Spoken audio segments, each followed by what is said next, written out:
پر گھر کا کام کرنا واجب نہیں ہوتا، قزان آپ اس پہ سختی نہیں کر سکتے، بلکہ اگر بچی ایسے گھر سے آئی ہے جہاں وہ پکا ہوا کھانا کھاتی تھی، خانسامہ وغیرہ تھا، اور اسے پکانا نہیں آتا، تو آپ کو پتا ہے شرعی مسئلہ کہ شوہر پر اس کو پکا ہوا کھانا دینا واجب ہے، پکا ہوا کھانا۔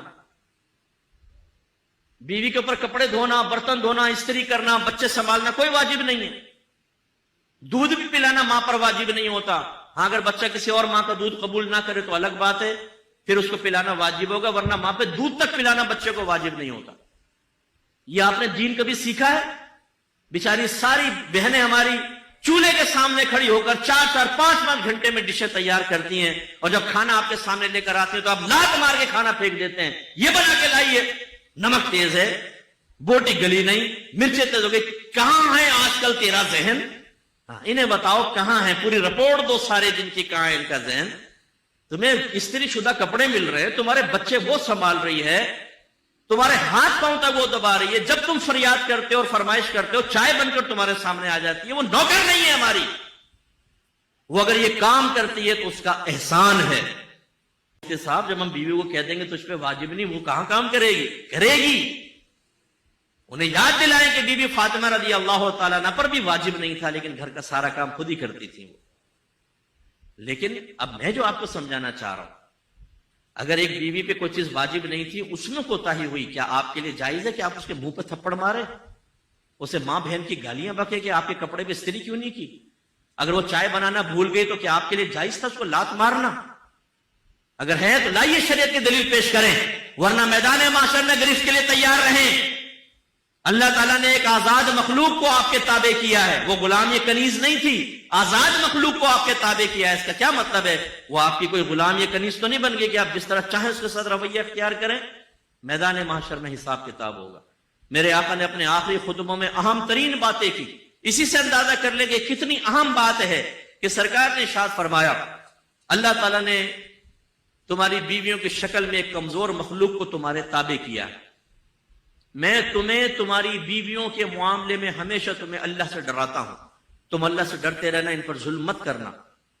حضرت عمر فاروق رضی اللہ تعالیٰ نے کہا سرکار کی بارگاہ میں حاضر ہو، یا رسول اللہ جب تک ہم مکے میں تھے ہماری عورتیں ہمارے سامنے بولنے کی ہمت نہیں کرتی تھی، لیکن جب ہم مدینے میں آئے تو یہاں انصار صحابہ جو مدنی تھے ان کی ازواج ان کو جواب دیتی ہیں، یعنی کوئی ہے بات تو کوئی بدتمیزی نہیں، دائرہ ادب میں رہ کر۔ تو کل میری زوجہ نے بھی مجھے جواب دیا، سرکار مسکرا دیے، اور آپ نے شاید فرمایا کہ عمر عورتیں ٹیڑھی پسلی سے پیدا کی گئی ہیں، اگر ان کو سیدھا کرنے کی کوشش کرو گے تو یہ ٹوٹ جائیں گی، ان کو ایسے استعمال کرو۔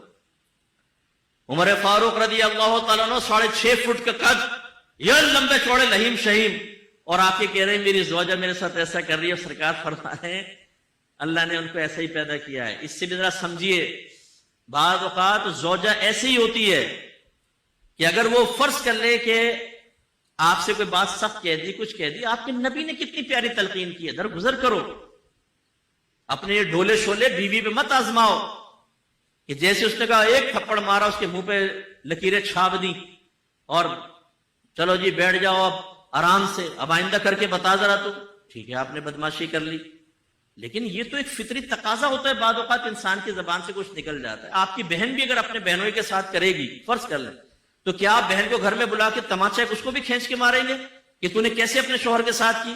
نہیں، آپ تو اس کا پردہ ڈھکیں گے، آپ کہیں گے بھائی یہ بتاؤ میری بہن گونگی ہے کیا؟ تم ظلم کرتے رہو، وہ سہتی رہے، خاموش رہے، کچھ نہ کرے؟ قربان جائیں آپ کے اوپر، بہن آئی تو کچھ نہ بولے، بیوی آئی تو منہ سیدھو اس کا۔ بالکل ہمارے گھروں میں یہ جو غلط چیزیں چل رہی ہیں، حد اعتدال سے آگے نکل جانا، ان کی طرف فکر کرنی چاہیے۔ لیکن میں نے کہیں غلط اس کو رخ نہ لے جائیں تو میں ایک آپ کو سنا دیتا ہوں ایک بات بھی۔ ایک بھائی نے کہا کہ یار میری بیوی کام ہی نہیں کر رہی گھر کا، جب اس کو کہا کہ کام کرو تو اس نے سنا دیے 2-4 کلپ کہ ہم پہ تو واجب ہی نہیں ہے گھر کا کام کرنا۔ تو پھر اس کو یہ ترکیب بتائے گی کہ تم ایسا کرو کہ اپنی زوجہ سے کہو کہ ٹھیک ہے تم پہ واجب نہیں، بالکل نہ کرو، لیکن شریعت نے مجھے دوسری شادی کرنے کی اجازت دی ہے اور دوسری بیوی میں اسی شرط پہ لے کر آؤں گا کہ گھر کے کام کرے گی، تم بالکل نہ کرو۔ پتہ چلا کہ بیوی نے کہا نہیں میں کرنے کے لیے تیار ہوں، تم یہ قدم نہ اٹھاؤ۔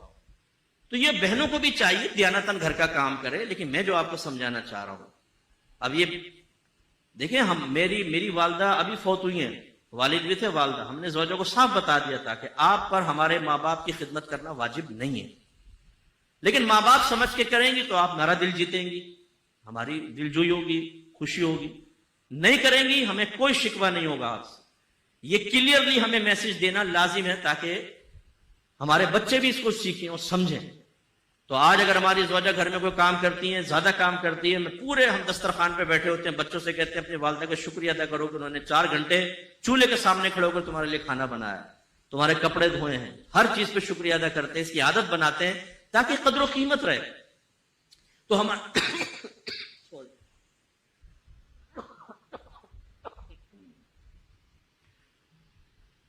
تو ہمارے گھروں میں جو یہ غلط چیزیں، رسومات، میں رسومات میں لوں گا، خاندانی رسومات میں، کہ بیوی کو دبا کر رکھو، بیوی کو بولنے نہ دو، اگر کچھ بولے تو تھپڑ مار دو منہ پہ، کچھ ذلیل اور بے عزت کرو بچوں کے سامنے، خاندان والوں کے سامنے. غلط چیزیں، ان کو ختم کریں.